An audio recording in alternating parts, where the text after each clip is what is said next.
When people complain about a sweet seasonal coffee, what are they actually angry about?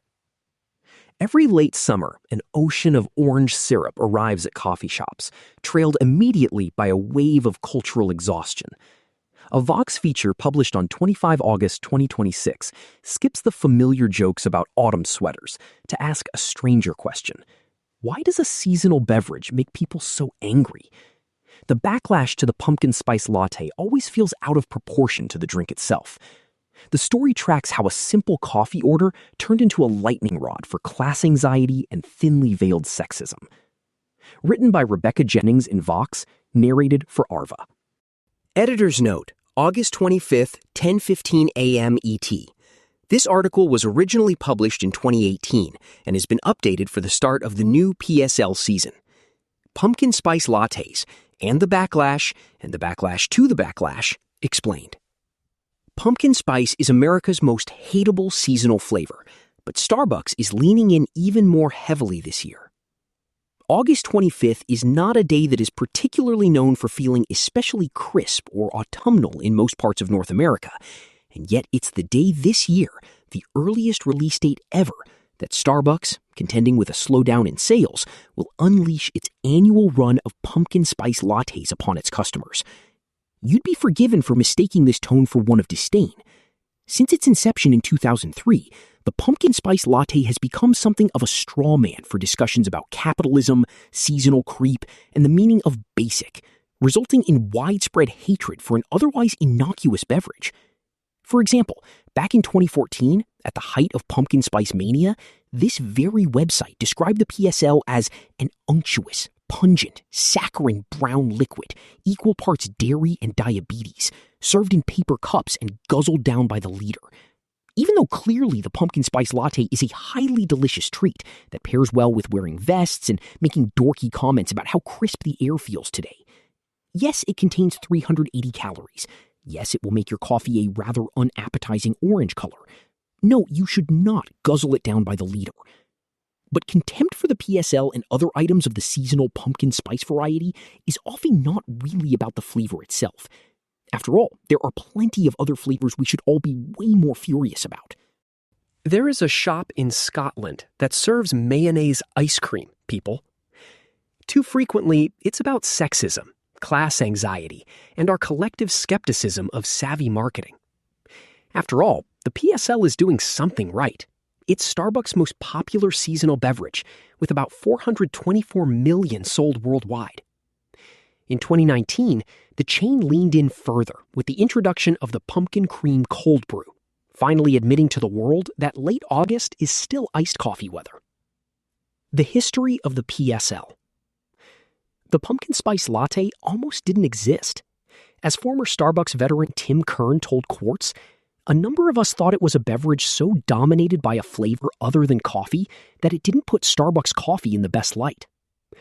Fortunately for Starbucks, the Tim Kerns of the company were ultimately overruled, because within a decade of its launch in 2003, the PSL became its top-selling drink, with more than 200 million of them sold. In 2015, Forbes estimated the PSL brought in around $100 million in revenue over a single season. 2015 was also the year that Starbucks changed its decade-old formula to include actual pumpkin for the first time, rather than simply caramel coloring and pumpkin pie spices, like cinnamon, nutmeg, ginger, allspice, and cloves. By all accounts, it tasted pretty much the same, just according to its inventor, cleaner. At that point, the PSL wasn't just a cash cow, it was a cultural phenomenon. In part, that's thanks to its marketing.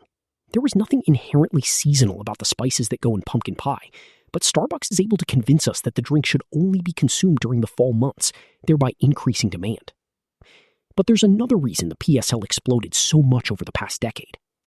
Culinary food trend analyst Susie Badaracco told Vox in 2014, pumpkin became recognized as part of the comfort food trend during the recession in 2008 due to its association with Thanksgiving and the holidays.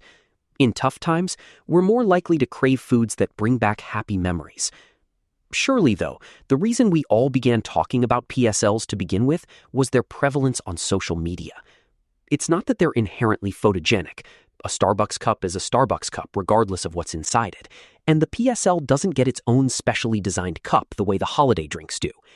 It's because when you add a PSL to a photo of, say, your new fall boots standing atop crunchy-looking leaves, or a selfie featuring a festive dark lip color, it adds to the autumnal aesthetic.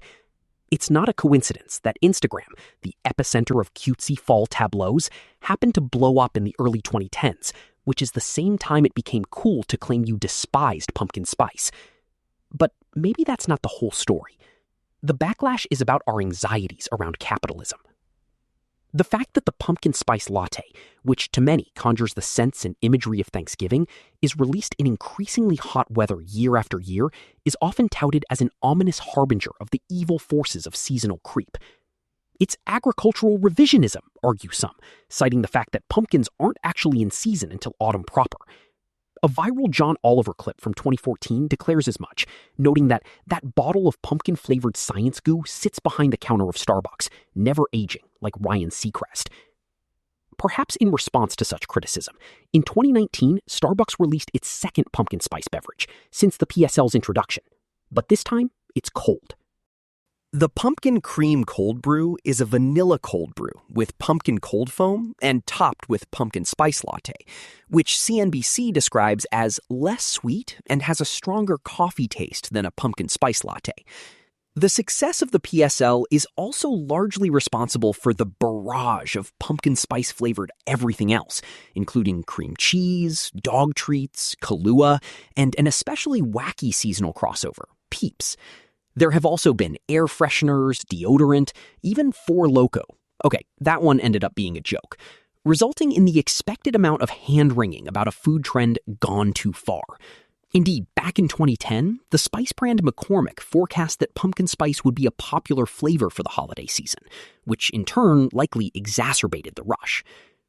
When a food trend is as in-your-face as pumpkin spice is, ever been to a Trader Joe's in October? It forces us to think about how the free market is essentially designed to create this kind of phenomenon. If a product like the pumpkin spice latte sells, it's natural under capitalism for other companies to attempt to replicate that success. But it's uncomfortable when we see it happening on such an exaggerated scale. Actually, the backlash is about our contempt for women. Well, maybe what pumpkin spice backlash is really about is our dismissal of trends that are coded as feminine. As Jaya Saxena wrote in Taste in 2017, in a piece titled "Women Aren't Ruining Food," when men enjoy something, they elevate it. But when women enjoy something, they ruin it.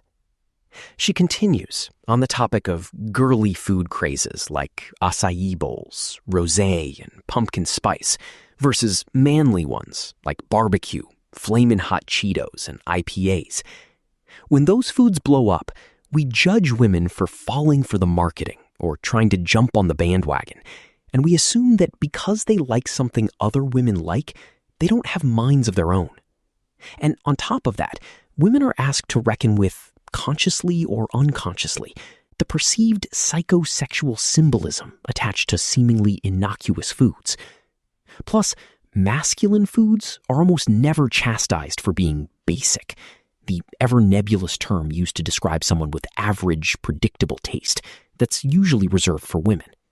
In the most stereotypical, and by now probably outdated terms, a basic bitch wears North Face, leggings, and Uggs, and absolutely adores #PSLs, marking her as a woman with a girlish interest in seasonal changes and an unsophisticated penchant for sweet, as The Cut noted back in 2014.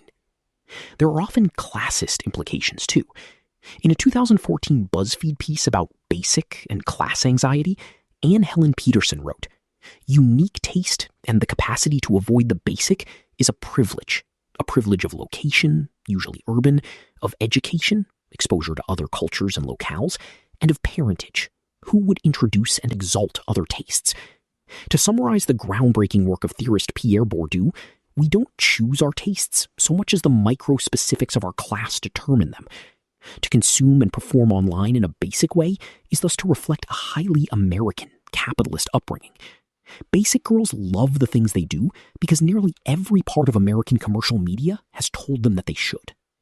Essentially, hating pumpkin spice lattes is our way of othering those who drink them, and in the process, marking ourselves as decidedly unbasic.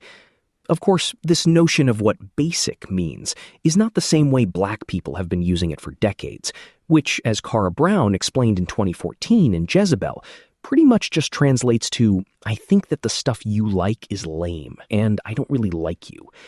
Rihanna could become the official spokesperson for Starbucks pumpkin spice lattes, and nobody would think of her as basic, she wrote. You know why? Because Rihanna does what she wants and what she thinks is cool, and doesn't give a damn about anybody else. Or maybe nobody cares anymore. Even if Rihanna suddenly became the official spokesperson of PSLs, however, there is also the possibility that, quite frankly, nobody really cares that much anymore. We seem to have hit peak pumpkin spice hot take in the year 2014, with searches for pumpkin spice latte peaking in 2015. Maybe that's because we've all been stricken with a case of seasonal beverage fatigue in general. Starbucks is constantly coming out with random gimmicky drinks, from the unicorn frappuccino to the so-called secret menu. We also aren't seeing the same kind of anger directed at what is arguably replacing pumpkin spice as autumn's de facto flavor. In 2017, both Starbucks and Dunkin' Donuts released maple pecan lattes, and according to restaurant menu data from that year, mentions of maple as a flavor in non-alcoholic beverages on menus are up 86% this year over last. Pumpkin mentions, on the other hand, are down 20%. Yet nobody's complaining about how stupid maple syrup is. And these days, tweets about PSLs are way more in the vein of, screw you and let me enjoy my shitty drink in peace, because everything is terrible. People have also expressed exhaustion about the actuallying over what pumpkin spice even is, as if anyone really wants to talk about it. There are even ironic tweets poking fun at the automation of feminist responses to the anti-pumpkin spice brigade. Anyway, this is all to say that maybe by now, pumpkin spice has finally returned to signifying the autumnal blend of cinnamon, ginger, nutmeg, and cloves, and nothing more. Not basic, not everything wrong with capitalism, and not gross. Because it's not. It's delicious. Update. August 26th, 2026, 10 a.m. ET. This story was originally published in 2018 and has been updated multiple times, most recently with the 2026 PSL return date.